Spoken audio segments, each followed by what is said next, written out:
Hai guys, selamat datang di channel Alur Cerita Film Trans 8 Dimensi. Di kesempatan kali ini, Mimin akan membahas alur cerita film yang berjudul The Mummy Tomb of the Dragon Emperor. Film yang dirilis pada tahun 2008 ini disutradarai oleh Rob Cohen, dibintangi oleh Brendan Fraser, Chet Lee, Lockford, Maria Bello, dan nama besar lainnya. Film The Mummy Tomb of the Dragon Emperor ini menceritakan tentang sebuah kerajaan yang dipimpin oleh kaisar yang takut kematiannya akan mengakhiri semua yang telah dicapai. Untuk menguasai dunia, kaisar tersebut memerintahkan Jenderal Ming untuk menemui penyihir yang bernama Zijuan yang konon mampu memberikan keabadian pada manusia. Namun penyihir Zijuan telah meramalkan peristiwa ini. Ia membakar dan memenjarakan kaisar beserta prajuritnya, mengubah mereka menjadi tentara terakota dan melarikan diri. Oke guys, tak usah berlama-lama, langsung saja kita masuk ke alur ceritanya. Bisa digoyang. Lanjut.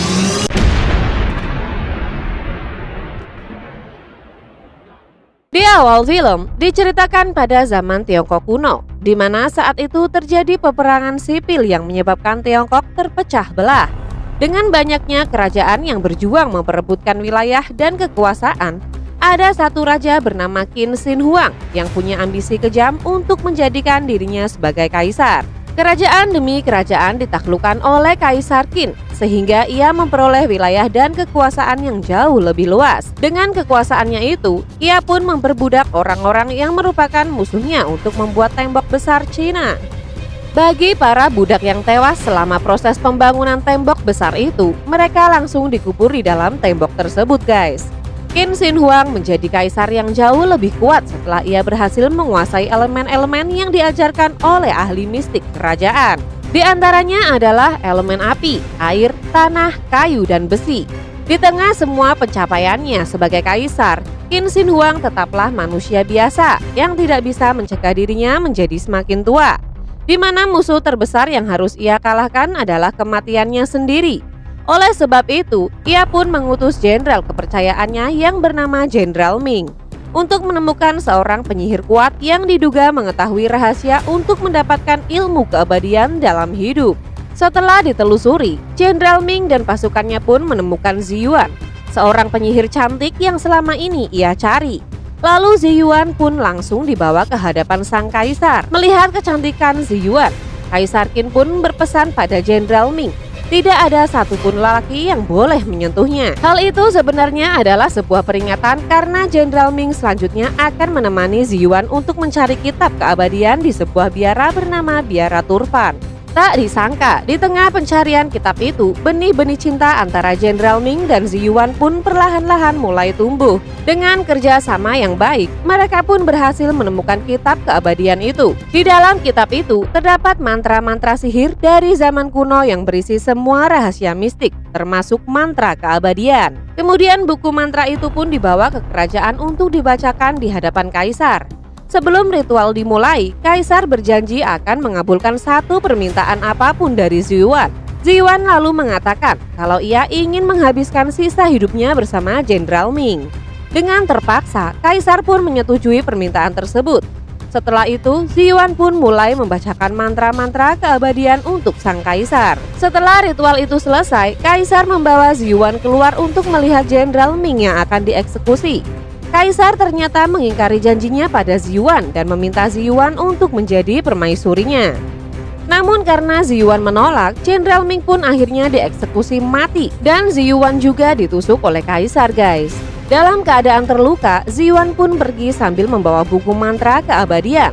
Tak lama setelah itu, dari mata kaisar tiba-tiba mengeluarkan cairan lumpur bahkan di seluruh tubuhnya. Ternyata Ziyuan telah menduga semua ini. Jadi ia pun mengutuk kaisar dan semua pasukannya. Mantra yang sebelumnya ia baca bukanlah mantra keabadian, melainkan mantra kutukan untuk membuat sang kaisar dan juga semua pasukannya menjadi patung.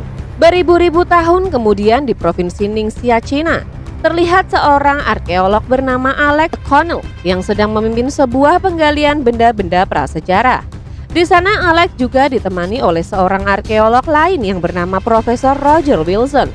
Setelah pencarian panjang, mereka pun berhasil menemukan lokasi tempat terkuburnya Kaisar Qin dan juga pasukannya. Mereka dan beberapa pasukan pun mulai masuk ke dalam makam tersebut. Tak disangka, makam itu ternyata dilengkapi oleh pelindung yang digunakan untuk melindungi patung kaisar dari arkeolog seperti mereka. Hal itulah yang membuat begitu banyak arkeolog gagal menemukan patung kaisar dan malah berujung tewas di makam tersebut. Namun fakta itu ternyata tidak membuat Alex serta Profesor Wilson merasa gentar. Saat berjalan memasuki makam, Alex dan yang lainnya beberapa kali menginjak jebakan, sehingga beberapa di antara mereka pun tewas, hingga hanya menyisakan Alex dan Profesor Wilson. Setelah itu, Alex dan Profesor Wilson menemukan meja kompas gunung dan berhasil membuka sebuah ruangan rahasia yang ada di bawah. Alex pun terjatuh ke ruangan itu, sementara Profesor Wilson berada di atasnya. Di dalam ruangan itu, Alex menemukan sebuah peti yang diyakini berisi patung Kaisar Qin. Saat sedang melihat-lihat situasi sekitar, Alex pun diserang oleh seorang ninja. Kemudian terjadilah pertarungan antara Alex dan ninja tersebut. Namun saat Alex berhasil membuka topengnya, ia terkejut karena ninja itu ternyata adalah seorang wanita. Wilson yang ada di atas kemudian membantu Alex dengan menembaki ninja itu. Hal itu membuat ninja wanita itu kabur untuk menyelamatkan diri, guys. Di London, utusan pemerintah mendatangi kediaman orang tua Alex, yaitu Richard O'Connell dan juga Evelyn. Karena Richard dan Evelyn merupakan seorang arkeolog, pemerintah pun menugaskan mereka untuk membawa permata Shangla ke Shanghai. Richard dan Evelyn pun menyanggupi tugas itu karena kebetulan Evelyn memiliki seorang adik yang juga tinggal di Shanghai yang bernama Jonathan. Singkat cerita, Richard dan Evelyn pun tiba di Shanghai. Mereka kemudian mengunjungi bar milik Jonathan dan bertemu dengan Alex di sana. Saat itu, Alex terlihat sedang berkelahi dengan seorang lelaki, yang membuat Richard Auto berusaha melindungi Alex. Dan tak disangka, orang yang mengejar Alex ternyata adalah teman lama Richard yang bernama Medok. Medok dan Richard pun bahagia karena akhirnya bisa bertemu kembali setelah sekian lama. Keesokan harinya, di pos militer China Barat, datanglah seorang jenderal bernama Jenderal Yang sedang menemui sekretarisnya bernama Choi. Di sana Choi melaporkan kalau keluarga O'Connell sudah tiba di Shanghai membawa batu permatanya. Tak disangka, jenderal yang ternyata berniat untuk membangkitkan kembali Kaisar Qin, ia percaya dengan pemimpinan Kaisar Qin. Mereka bisa melewati krisis setelah Perang Dunia Kedua. Oleh sebab itu, mereka berencana mengambil permata dari tangan keluarga O'Connell demi bisa mewujudkan rencana tersebut. Pada malam harinya, Alex dengan bangga mengajak kedua orang tuanya untuk melihat patung Kaisar Qin yang berhasil ia temukan. Saat itu Alex meninggalkan orang tuanya sebentar untuk pergi ke kamar mandi. Saat Alex pergi, Profesor Wilson datang menemui orang tua Alex. Ia pun meminta permata Shangli untuk diserahkan. Setelah mendapatkan permata itu, Jenderal Yang dan Choi tiba-tiba datang. Lalu Profesor Wilson menodongkan pistol ke arah mereka. Tak disangka, Profesor Wilson ternyata sudah bekerja sama dengan Jenderal Yang untuk mendapatkan permata Shangli demi bisa membangkitkan Kaisar Qin. Jenderal yang kemudian memaksa Evelyn untuk membaca mantra yang ada di permata Shangli. Di sana tertulis hanya tetesan darah dari orang berhati suci yang bisa membuka permata Shangli. Di waktu yang sama, Alex tidak sengaja bertemu dengan wanita ninja yang menyerangnya di makam kaisar. Wanita yang bernama Lin itu menunjukkan pada Alex saat ibu dan ayahnya sedang disandra oleh Jenderal Yang dan Profesor Wilson. Saat itu, Choi melukai jari Evelyn dan meneteskan darahnya pada batu permata. Permata itu pun mulai bereaksi dan berhasil dibuka. Setelah itu, Richard pun dipaksa untuk membuka peti Kaisar Qin. Begitu petinya terbuka, Profesor malah berniat membunuh Richard dan juga Evelyn. Beruntung Alex dan Lin segera datang menyelamatkan mereka di saat yang tepat. Batu permata yang dipegang oleh Jenderal Yang terlempar ke arah patung yang sedang memegang kuda.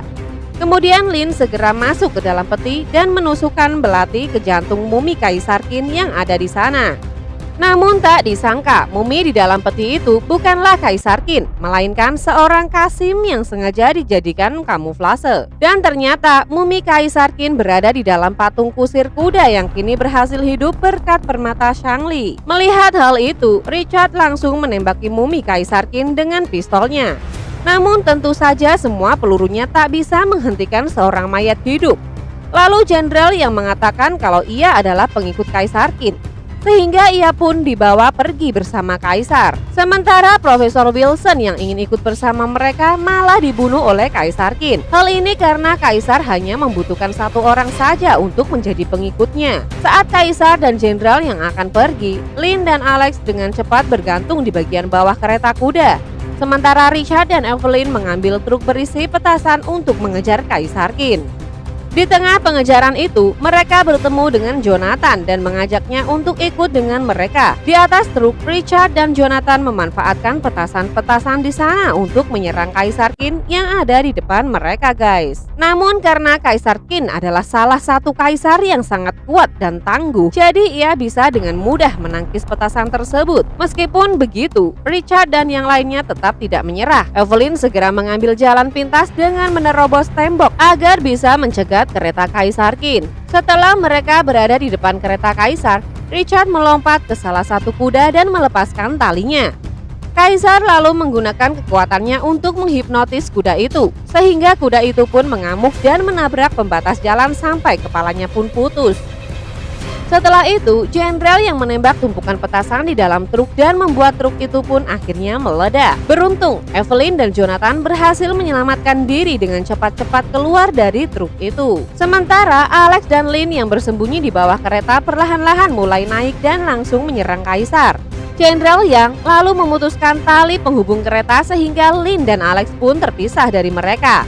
Setelah kejadian itu, Richard, Evelyn, Jonathan, Alex, dan Lin berkumpul di dalam bar. Saat itu Lin mengatakan kalau mereka harus segera pergi ke Shangri-La untuk mencegah Kaisar Qin meminum air di kolam keabadian. Karena Shangri-La terletak di celah pegunungan Himalaya, mereka pun membutuhkan helikopter untuk mengantarkan mereka.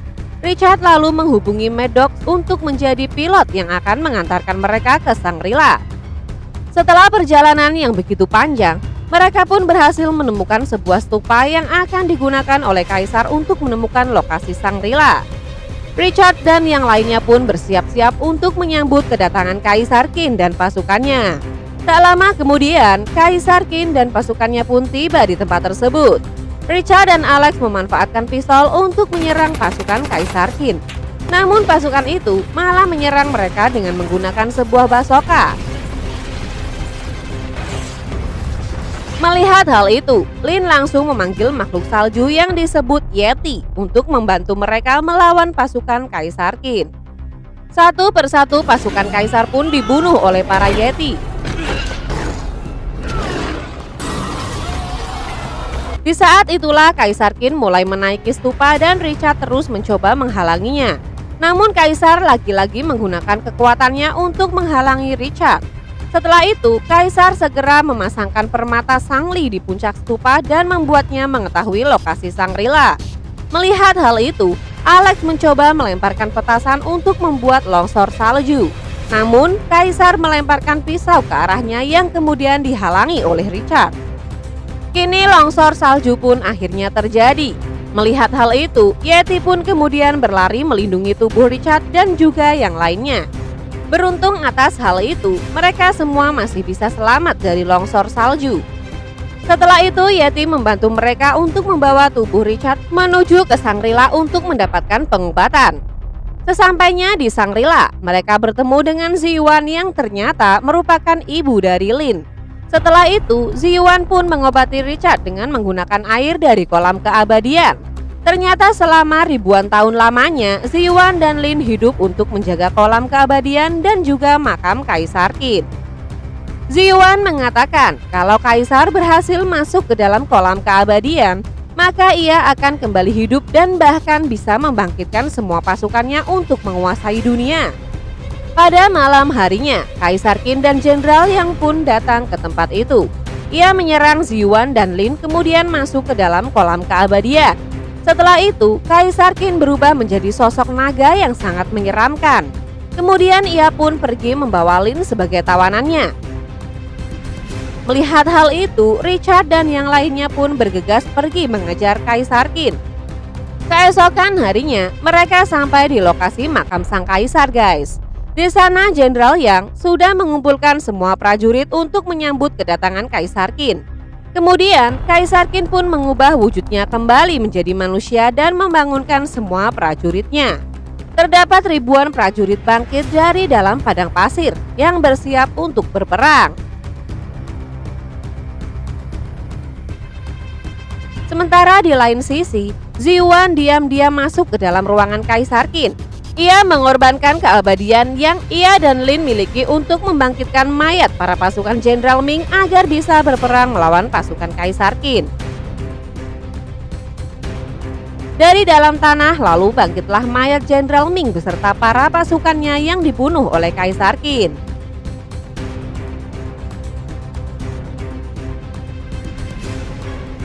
Di saat itulah peperangan antara Jenderal Ming beserta pasukannya akhirnya terjadi untuk melawan Kaisar Ming beserta para pasukannya.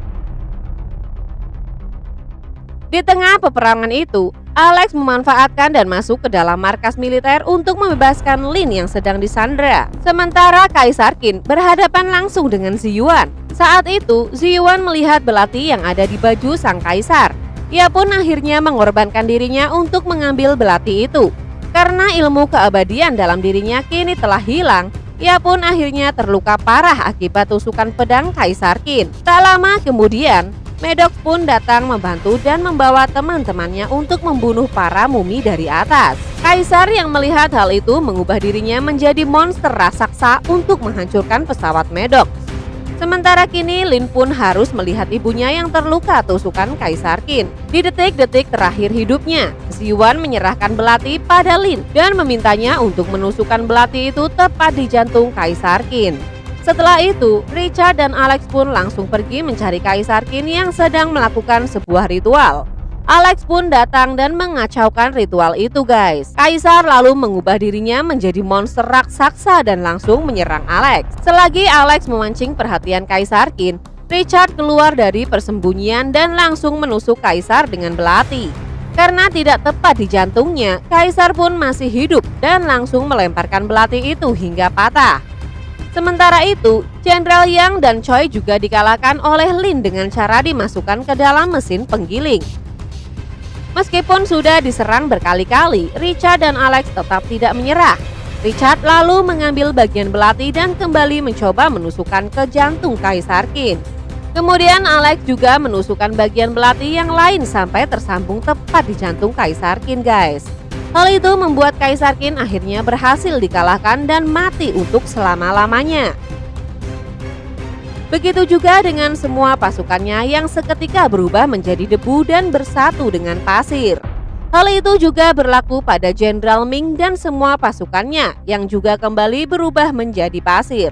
Di akhir film, terlihat Richard, Evelyn, Alex, dan Lin yang sedang menikmati waktu dengan berdansa. Sementara Jonathan lebih memilih untuk pindah ke Peru sembari membawa permata Sangli. Nah, itulah alur cerita film The Mummy Tomb of the Dragon Emperor 2008 yang dirilis tahun 2008 guys. Jangan lupa guys, dukung kita dengan cara klik tombol like and subscribe. Lalu share video ini ke semua akun media sosial kalian supaya channel ini semakin berkualitas dalam menghibur kalian. Dan jangan lupa nyalakan tombol lonceng ya, supaya kalian bisa jadi penonton pertama dari tayangan channel ini guys. Salam Trans 8 Dimensi.